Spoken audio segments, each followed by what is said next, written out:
Усе ведаюць, чулі, чыталі, вучылі ў школе, у падручніках школьных сустракалі пра вялікія голады, пра голад па Волжы ў першыя дзесяцігоддзі савецкай улады ў 20-е гады, пра галадамор ва ўкраіне ў 30-е гады. Але мала хто ведае, мала хто чуў пра тое, што галадаморы былі і ў Беларусі, у савецкай Беларусі.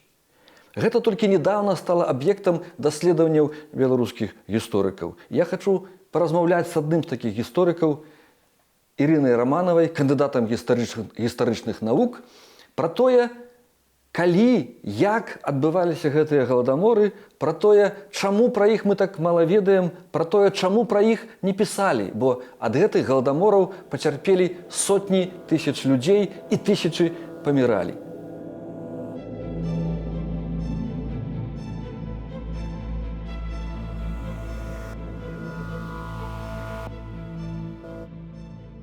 Пра выпадкі голаду ў савецкай Беларусі не пісалі. Я не памятаю, ні ў падручніках, ні калі на гістфаку вучыўся, нам пра гэта не гаварылі. Але яны былі, і былі працяглыя, і былі трагічныя. Якія найбольш трагічныя выпадкі голаду ў савецкай Беларусі здарыліся? Ну, натуральна, голад 33-го года. Ну, мы і зараз не пішам пра гэта ў падручніках, і ўвогуле неяк чамусьці стараемся, ці тыя, хто пішуць падручнікі, стараюцца да гэтага часу не заўважаць гэты факт таго, што голад у БССР таксама быў. Канешне, Вера, прабач, пераб'ю, ты камуніст? Чаму? А чаму не пішаш? А чаму не пішу падручнікі? Напішу ўрэшце. Вось, канешне, маштабы не супастаўляльныя з тым голадам, які меў месца на ўкраіне, ці ва ўкраіне, але найперш, канешне, пацярпелі тут раёны, якія гранічаць з Украінай: Нараўлянскі, Ельскі, Хойніцкі, Мазыршчына. Вось гэты рэгіён. Это пачатак 30-х гадоў. Это 33-го года. А яшчэ які выпадак значны? Значны выпадак.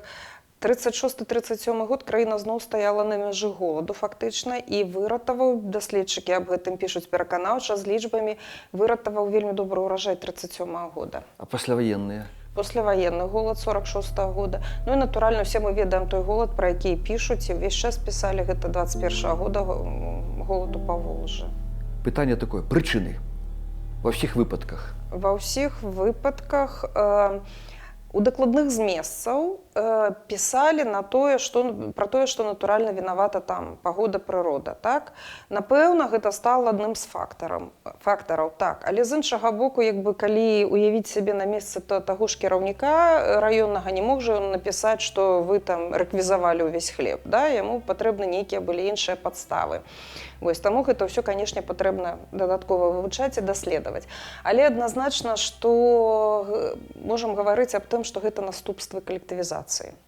30-й год і грамадзянская вайна, вось гэта фактычна, якая ішла, калі сялянства паўстала супраць улады бальшавікоў, не хацела ісці ў калгасы, не змірылася з калгасным ладам.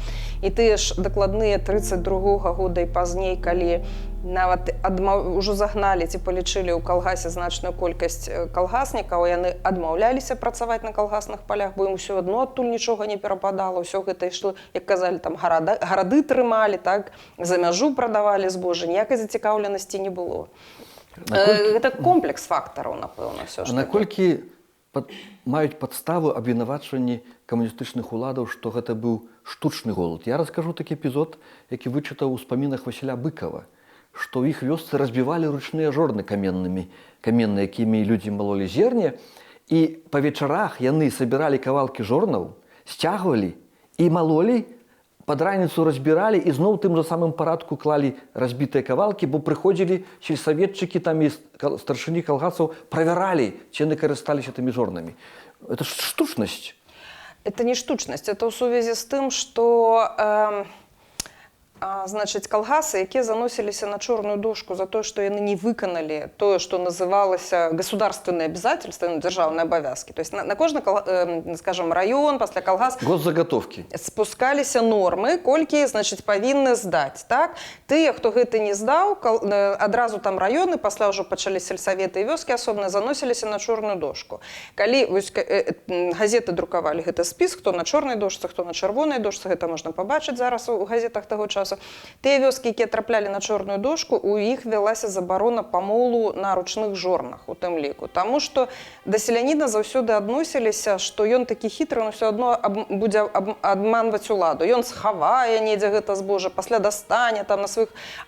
Першае было, што закрываўся млын у гэтых вёсках, занесеных на чорную дошку, але ж сяляне будуць на ручных, то была выдадзена адмысловая пастанова аб забароне памолу на ручных жорнах. Каралі голадам? У сэнсе голадам каралі, у сэнсе ці рэпрэсія гэта голад? Это яны былі аброчаныя, сказаныя, асуджаныя на голад. Яны як бы і так ужо галадалі. Ніхто ім не збіраўся аказваць дапамогу, больш за тое, калі нейкая вёска не выканала пастаўкі, яна паказальна каралася. Адтуль вывозілася ўсё насенне, вымаліся ўсе запасы, якія былі ў гэтай вёсцы. Калі там быў нейкі склад, яшчэ ці што, ўсё апячатанню падляжала пасля вывазу. Калі была нейкая там крама раптам, у ёй нешта было, таксама ўсё вывозілася. Калі гэтая вёска брала нейкія пазыкі там на сеў ці на што, тэрмінова патрэбна было гэта неяк таксама кампенсаваць ці з'яць. Гэта было такое паказальнае пакаранне. Пастаўленне было такое, што мужык усё адно недзе нечага нахаваў, а тое, што ён сапраўды галадае, памірае, няма чым яму выконваць гэтыя планы, у разлік не бралася. Мушу спытаць пра гэта. Як гэта выглядала, голад? Што не даядалі, елі раз у дзень, раз-два дні? Ці былі выпадкі людажэрства? Як гэта выглядала? Прашу прабачыць, але мусім пра гэта пагаварыць. Ёсць такія дакументы ў тым ліку, і я была ў экспедыцыях па гэтых вёсках, і гэта было на пачатку 2000-х гадоў, яшчэ былі людзі, якія на момант там 33-го году, яны былі натуральна дзецьмі, але у іх родныя паміралі ад гэтага голаду, яны самі нешта памяталі яшчэ са свайго дзяцінства. І вось я таксама пыталася, якія маштабы былі там, ці паміралі, як ратаваліся, што ўратавала, чаму вы выжылі. Канешне, гэта вельмі страшныя гісторыі. І таксама у гэтым зборніку дакументаў «Улада і грамадства» некаторая колькасць гэтых дакументаў ёсць аб тым, як паміралі, як выжывалі, як ратаваліся. І вось гэтыя, у асноўным, канешне, бабулі расказвалі, дзядулі ў мяне літаральна былі, можа, 1 ці 2, расказвалі, як ратаваліся. Натуральна, калі чалавек галадае, ён есць усё, што ўвогуле можна, напэўна, пакласці ў рот, увогуле, што можна жаваць, так? Вось, і там у лістах ёсць, што і нават з ракі ўсе вот эту раску збіралі, яе елі, і всю траву, якая там. І вось адна бабуля з Крычаўскага раёна расказвала, ратавала тое, што рэчка побач была. Вельмі шмат вось такой, як бы сказаць, мясістай расліннасці, што ли, вось кажа, і гэта ратавала. Рыбу лавілі? Усё, і, канешне, для большасці людзей ратаваннем стала тое, што вясной пашлі на калгаснае поле збіраць перамерзлую бульбу. Воспаленых вось называюць гэта пышкі.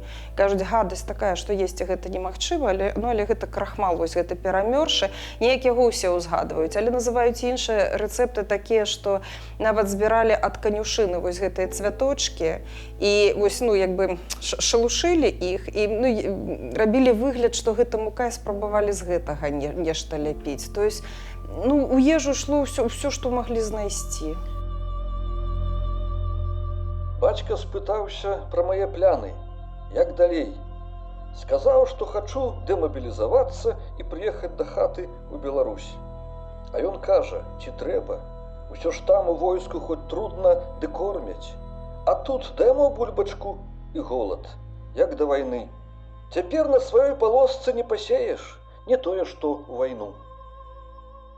Пытанне звязана хіба з рэгіянальнасцю. Якраз тут можам гаварыць пра рэгіянальныя адметнасці. У заходняй Беларусі у 30-е гады там ясна голаду не было, гэта была міжваенная Польская рэспубліка. А вот 46-47 год ужо была ўз'яднаная Беларусь савецкая. Ці быў голад у заходняй Беларусі? Я думаю, больш падрабязна, канешне, тут Ірына Кашталян раскажа, яна адмыслова займалася гэтым голадам. Але мае інфарманты, якраз у наратывах маіх інфармантаў ёсць тое, што пасля вайны таксама галадалі, але вось ратаваліся, што ішлі ў заходнюю Беларусь за нечым там. Прычым ёсць такія гісторыі, што неслі туды, ці што адтуль прыносілі, як гэта здабывалі. І у некаторай частцы вось гэтых сямейных гісторый, што менавіта паходы там маці ці некага з родных у гэту заходнюю Беларусь сталі ратаваннем для ўсёй сям'і. Гэтым згаджаецца і мая сямейная памяць. ні бацька, ні дзед з бабай мне не павядалі, бо я сам з-пад гародні з Мастоўскага раёна, не распавядалі, што ў нас быў голад пасляваенны, што было цяжка, натуральна, но што так галадалі, такога не было. І яшчэ такое пытанне. Як потым рэагавалі камуністычныя ўлады на гэтыя выпадкі? Ці рабілі нейкія меры, каб такога не паўтарылася? Як яны рэагавалі? Ці было гэта для іх урокам? Ці яны перажывалі з-за гэтага? У 33-м годзе, там 32-34, таму што на Тураўшчыне там ужо ў 32-м ужо даволі шмат дакладных аб тым, што галадаюць, і 34-м мы маем такія дакументы. Мясцовае начальства пісала ў Мінск, а Мінск пісаў у Маскву аб гэтым цяжкім становішчы і прасілі дапамогі, харчовай дапамогі збожжам, прасілі, яны не маглі не рэагаваць натуральна на гэта. Вось, і гэтая дапамога аказвалася, і Масква давала дабро. Але іншая рэч, што гэтая дапамога, якая, вось, як бы Масква давала натуральна толькі дабро, а тут ужо ішло нейкае пераразмеркаванне, так, гэту дапамогу маглі атрымаць у прынцыпе не ўсе. Гэта выдавалася тое, што называлось па прынцыпам адношэння к труду. Калі ты калгаснік там і гэтак далей, якая твая рэпутацыя, ўсё іншае, то ты нешта атрымліваў. Аднаасобнікі, як правіла, нічога не атрымлівалі, таму што яны ўвогуле па-за грамадствам, так? А іх даволі значны працэнт на 32-гі год і на 33-й, калі толькі ў 37-м годзе, скажам, так, налічылі 120 000 аднаасобных гаспадарак у Беларусі, то, канешне, пакуль яшчэ калектывізацыя не скончылася, было значна больш. Была амерыканскія місіі былі, і это 21-й год. І пасляваенны 21-й былі. Менскую місія была амерыканская, которая прадукты прывозіла нешта, але таксама не ўсім. У 33-м годзе ўсе, хто маглі аказаць дапамогу, гэта немцы. І аказвалі яны дапамогу немцам праз свае консульствы. І вось, напрыклад, у нас таксама на Палесе гэта Анзельмаўка, ці вёска зараз Роза Люксембург. Нямецкая. Яны таксама маглі атрымаць гэтую матэрыяльную дапамогу. Для гэтага складаліся такія адмысловыя спісы, і гэтыя спісы патрэбна было завесці ў консульства Маскву ці ў Кіеў, так? Вось. І натуральна, што да падпісання вось гэтай просьбы аб дапамозе, што паміраем тут з голаду, далучылася вялікая колькасць беларусаў і украінцаў, усіх, хто маглі, і атрымлівалі. Там, я не памятаю, колькі, можа, па 8 пудоў, здаецца, яны там атрымалі. Не, па 8-10 марак. Па 8-10 марак яны атрымлівалі, вось, там маглі пэўную колькасць мукі купіць. Зноў жа, тады ж з'явіліся магазіны Торгсін, і можна было праз гэтую валюту купіць. Вось. Але справа ў тым, што ўсе, хто атрымаў вось тыя ж нашы нямецкія вёскі, ці тут, ці у Паволж'і немцы, ці в Украіне, ці на Беларусі па лесе вось гэтыя немцы, якія атрымалі тады матэрыяльную дапамогу ад фашысцкай Германіі, яны ў 37-м годзе ўсе пайшлі як шпіёны. Ці варта чакаць нейкіх манаграфій, больш такіх грунтоўных выданняў, не дакументаў, менавіта, а гістарычных манаграфій, кніжак па гэтыя падзеі? Пра голад? Ну, канешне, трэба.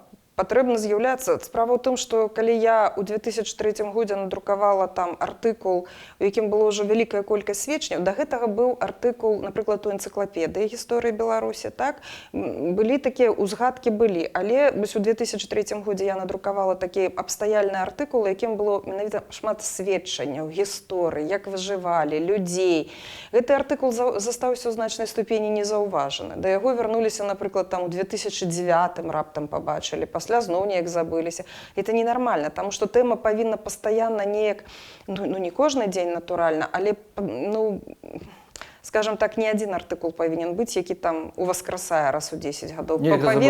Павінны быць даследаванні, мы павінны шукаць нейкія новыя сведчанні, новыя дакументы, патрэбна аб гэтым гаварыць, ну, які, ў прынцыпе, пра усе іншыя падзеі 30-х гадоў. Мы, ў прынцыпе, не можам сказаць, што ў нас па дадзеным перыядзе колькасць нейкіх публікацый ці манаграфій магла пераваліць за 10, напрыклад, каб мы не маглі іх палічыць на руках.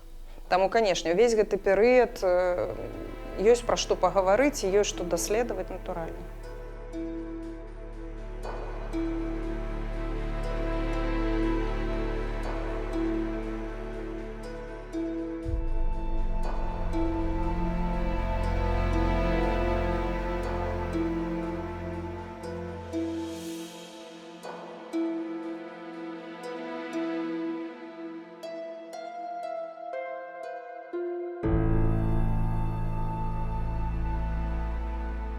Галадаморы в савецкай Беларусі толькі в апошні час сталі аб'ектам даследаванняў беларускіх гісторыкаў. Яны не надта захочваюцца рэжымам Лукашэнкі, таму што гэта ідзе ў разрэз з ягонай палітыкай рэабілітацыі камунізму. Але іх трэба даследаваць гэтыя падзеі для таго, каб яны больш не паўтараліся. Мне здаецца, тут вельмі важны аспект палітычны гэтых выдарэнняў, менавіта паглядзець на галадаморы як вынік злачынства камуністаў. Таму што ясна, былі прычыны прыродныя, былі іншыя, але і штучнасць стварэння гэтых голадаў навідавоку. Мне здаецца, даследаванні гісторыкаў могуць даць падставу для агульнага суда над камуністамі. Персанальна мы асудзіць ужо наўрад ці каго зможам, бо ўсе выканаўцы паўміралі. І мне здаецца, увогуле такія суды патрэбныя, каб нам нарэшце развітацца з камуністычным мінулым. Бо пакуль нашы вуліцы, нават гарады, будуць насіць назвы камуністычных дзеячоў, гэтых катаў, мы ніколі не зажывем ні ў свабоднай, ні ў багатай краіне.